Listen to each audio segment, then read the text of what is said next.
আসসালামু আলাইকুম রহমতুল্লাহি ওয়া বারাকাতুহু। অত্যন্ত গুরুত্বপূর্ণ আরও একটা ভিডিও নিয়ে আপনাদের মাঝখানে হাজির হয়ে গেলাম, আপনাদের সাধু ভাই। তো অনেকেই আমাকে ফোন করে এবং কমেন্ট করে জিজ্ঞাসা করে যে সাধু ভাই, আমরা সকালে কোন খাবারগুলি খেতে পারি এবং কোন খাবারগুলি খেলে আমাদের শরীর ঠিক থাকবে, যদি একটু উপদেশ দিতেন। তো তাদের জন্য আজকে এই ভিডিওটা। তো এই যে আমার হাতে দেখতেই পারতেছেন, এখানে কিছু খাবারের আইটেম রয়েছে। এগুলি সকালে খাবারের জন্য, ঠিক আছে।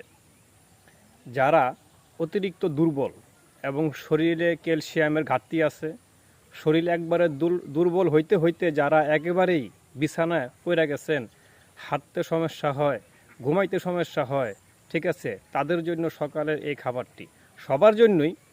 দেখা গেছে অনেকেই আপনার গিয়া শরীরের এই যে ক্যালসিয়ামের সমস্যার জন্য আপনারা কি করেন, বড়ি খান, ট্যাবলেট খান, ওষুধ যাই খান, ঠিক আছে, দামি দামি পাওয়ারি ওষুধগুলি আপনারা খেয়ে থাকেন।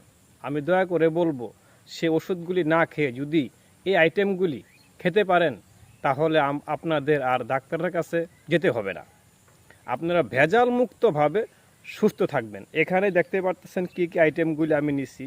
আমি এখানে নিয়েছি দেশি চীনাবাদাম 10 থেকে 15টা। এখানে নিয়েছি আঙ্গুর ফল দেশি 10 থেকে 15টা, ঠিক আছে। এখানে আমি নিয়েছি অল্প কিছু ইসবগুলের ভুসি, নিয়েছি একটি সর্বি কলা, নিয়েছি একটি হাঁসের ডিম, এবং নিয়েছি 10 থেকে 15টা কিশমিশ, এবং নিয়েছি 10 থেকে 15টা ছোলা বুট।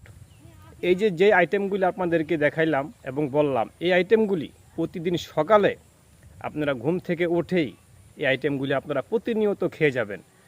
যদি টানা 1 মাস থেকে 1 মাস 15 দিন খেতে পারেন, তাহলে বুঝতে পারবেন যে আপনাদের শরীরের পরিবর্তনটা কী, ঠিক আছে। তাহলে বলবো, প্রতিদিন সকালবেলা এই আইটেমগুলি আপনারা খাবেন। খাবার পরে আপনারা পরে হালকা কিছু খেতে পারেন, খেলেও চলবে, না খেলেও চলবে, বা অল্প ভাত, বা দেখা গেছে আপনার এই রুটি, যদি ওগুলি খেতে চান খেতে পারবেন, না খেলেও চলবে। এই আইটেমগুলি খেলেই আপনার এনাফ, ঠিক আছে।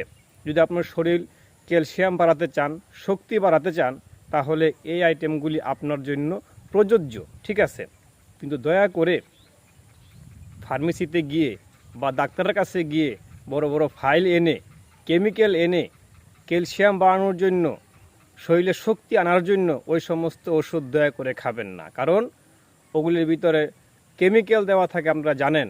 সাময়িক সময়ের জন্য আপনার শরীরটাকে শক্তি করবে, ঠিক আছে, কিন্তু পরবর্তীতে কিছুদিন পরে আবার আপনার সেই একই অবস্থা দেখা দেবে। তখন আপনার সে ওষুধ ছাড়া কাজ হবে না। আর যদি এই আইটেমগুলি খেতে পারেন, তাহলে আপনার শরীরটা সুস্থ হবে একেবারে এবং নির্ভেজাল মুক্ত।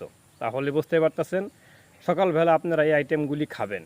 যদি সাধু ভাইয়ের পরামর্শ ভালো লাগে, তাহলে অবশ্যই আপনারা এই কথাগুলি মানবেন এবং পরবর্তী আপডেট জানার জন্য চ্যানেলটি সাবস্ক্রাইব করে পাশেই থাকবেন।